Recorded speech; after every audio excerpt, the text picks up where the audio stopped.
मनसे प्रमुख राज ठाकरे यांनी काल 18 जुलै 2025 रोजी मीरा रोड मध्ये झालेल्या सभेत आक्रमक भाषण करत मराठी भाषा आणि संस्कृतीच्या संरक्षणासाठी थेट इशारा दिला आहे। मिठाईवाल्यापासून सुरुवात या शब्दात त्यांनी एका हिंदी भाषिक दुकानदाराला झालेल्या प्रसंगाचा उल्लेख करत महाराष्ट्रात राहणाऱ्यांनी मराठी शिकावी अन्यथा महाराष्ट्राचा दणका बसेल असा इशारा दिला। हे भाषण फक्त एका प्रकरणापुरते मर्यादित नाही तर त्यामागे मराठी अस्मितेचा आणि संयुक्त महाराष्ट्र चळवळीचा इतिहास उजेडात येत आहे।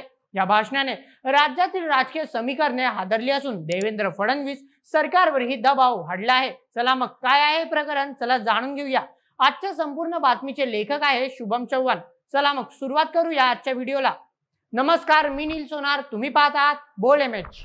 राज ठाकरे यांनी मीरा रोड मधील सभेत 15 महत्त्वाचे मुद्दे मांडले, ज्यामध्ये मराठी भाषेची सक्ती, हिंदी लादण्याविरुद्धचा लढा आणि मुंबईला गुजरातशी जोडण्याच्या कथित डाव विरोधची टीका यांचा समावेश आहे।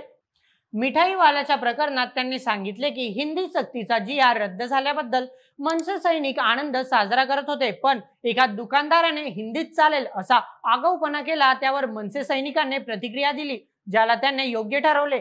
कानाला मराठी समजत नसेल तर कानाखाली बसणारच अशी तिखट प्रतिक्रिया त्यांनी दिली। त्या दिवशी इथे जो काही प्रसंग घडला, त्या काय कोणते मिठाईवाल्याचा काहीतरी झाला तो भाग, आता कानावरती जर मराठी समजत नसेल तर कानाखाली बसणारच मराठी। या भाषणात त्यांनी मुख्यमंत्री देवेंद्र फडणवीस यांच्यावरही निशाणा साधला। पहिली ते 5वीत हिंदी सक्ती आणून दाखवा, तर दुकान नाही तर शाळाही बंद करू असा थेट आवाहन त्यांनी दिले। त्या दिवशीच्या मोर्चाच्या फक्त धसक्याने निर्णय मागे घ्यायला लागला होता।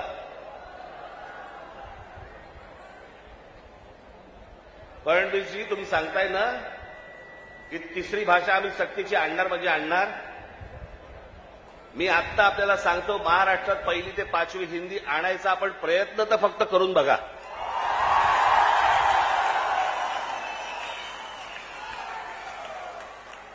दुकानं नाही, शाळाही बंद करीन।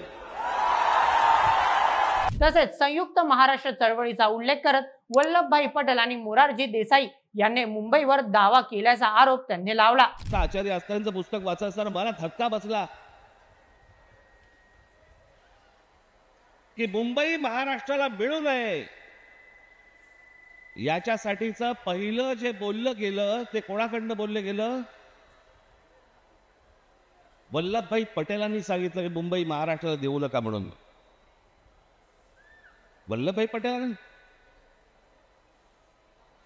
ज्यांना आजपर्यंत आम्ही लोह पुरुष म्हणून मानत आलो, या देशाचे गृहमंत्री, आम्ही त्याच्याकडे आदराने आजपर्यंत पाहत आलो, तुम्ही महाराष्ट्राला विरोध केलात। ज्या वेळेला महाराष्ट्रामध्ये आंदोलन झाली त्या त्यावेळेला हे मोरारजी देसाई गोळीबार करून लोकांनी ठार मारले होते, मराठी माणसांना ठार मारले होते इथे महाराष्ट्रात। महाराष्ट्राची जमीन आणि भाषा टिकवणं हे आमचं ध्येय आहे असे सांगत त्यांनी मराठी माणसाला सावधान राहण्याचं आवाहन केलं। राज ठाकरे यांनी आपल्या भाषणात आणखी काही महत्त्वाचे मुद्दे मांडले, जे मराठी अस्मितेच्या संरक्षणाबरोबरच राजकीय आणि सांस्कृतिक संदेश देतात। सर्वप्रथम त्यांनी बाहेरच्या माझावर टीका केली। इथे व्यवसायाला आलेल्यांनी गुण्या गोविंदाने राहावे, माज करू नये, आम्ही मराठीतच बोलू आणि समोरचा माज घेऊन आला तर ठेचायचेच असा स्पष्ट इशारा त्यांनी दिला। बाकीची माणसं बाहेरून आली, ती तुमच्यावरती रुबाब करणार आणि आम्ही हतबलतेने त्यांच्या समोर बोलणार, अरे नाही नाही भाई साहब ऐसा मत का? स्वतःहून काही करायची आपल्याला गरज नाहीये, पण जर अशा प्रकारे मास घेऊन जर समजा कोणी अंगावरती आला, ठेचायचा म्हणजे ठेचायचाच। मग भाजप खासदारांवर हल्लाबोल केला। भाजप खासदार निशिकांत दुबे यांनी मराठी माणसांना आपटून मारणार असा दावा केला होता। त्यावर त्यांनी मुंबईत येऊन दाखवावे, मग समुद्रात डुबे डुबे कर मारू असा जोरदार पलटवार त्यांनी केला। त्या दिवशी तो कोणतरी भारतीय जनता पक्षाचा एक खासदार,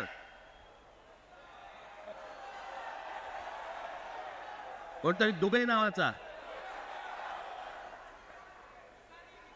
कसा काय बोलला, मराठी लोगों को हम यहाँ पे पटक पटक के मारेंगे, तू आम्हाला पटक पटक के मारणार? दुबे, दुबेलाच मी सांगतो, दुबे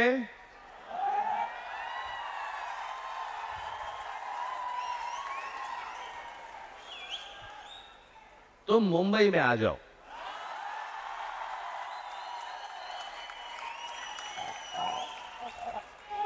मुंबई के समुंदर में डूबे डूबे कर मारेंगे।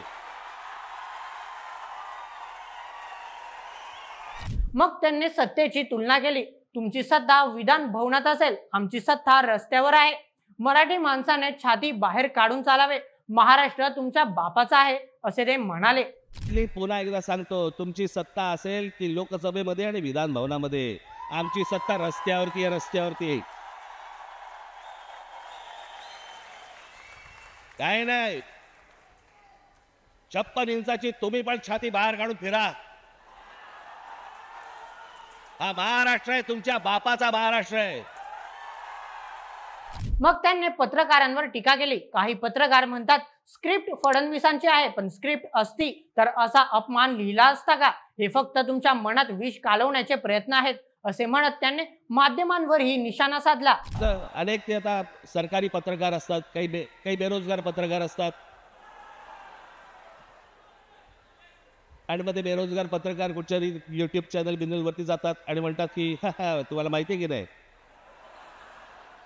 हे फडणवीसांनी लिहिलेली स्क्रिप्ट आहे।